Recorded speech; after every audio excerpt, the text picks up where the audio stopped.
Depuis le début de l'année 2024, l'Algérie a expulsé près de 20 000 migrants africains vers le Niger, parmi lesquels figurent de nombreuses femmes et des enfants. Ce chiffre alarmant provient d'un rapport d'une ONG nigérienne, Alam Fom Sahara. Entre le 1er et le 12 août, les autorités algériennes ont procédé à l'expulsion de plus de 20 000 migrants vers la frontière nigérienne. Le rapport de l'ONG indique qu'au moins 19 798 000 migrants, dont des mineurs et des femmes, ont été arrêtés en Algérie puis transférés vers le Niger depuis janvier 2024. Ces migrants ont été abandonnés à environ 15 km de la ville désertique d'Assamaka, à la frontière entre le Niger et l'Algérie.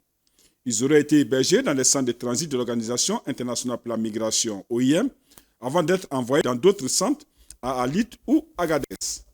Les conditions de ces expulsions sont décrites comme brutales par un responsable de l'ONG, cité par des agents de presse internationales.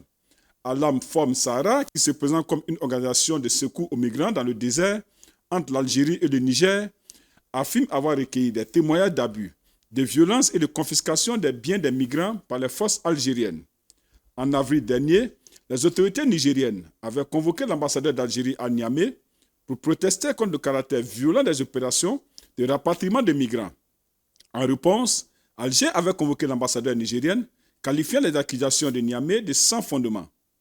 Malgré cet incident diplomatique, les relations entre les deux pays voisins ont connu un nouvel élan de solidarité, notamment à raison des inondations qui ont frappé le Niger depuis le début du mois d'août.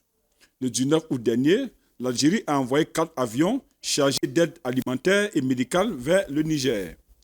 L'Algérie ainsi que la Libye et la Tunisie sont considérés comme des points de passage majeurs pour les migrants venant d'Afrique subsaharienne qui tentent de traverser la mer Méditerranée pour rejoindre l'Europe. Pour arriver à ce faubourg algérois, il faut un périple de près de 3300 km. Si le voyage entre Zender et les frontières algériennes peut se passer dans des conditions plus ou moins acceptables, il devient périlleux à partir d'Iguezan, à l'extrême sud-est de l'Algérie.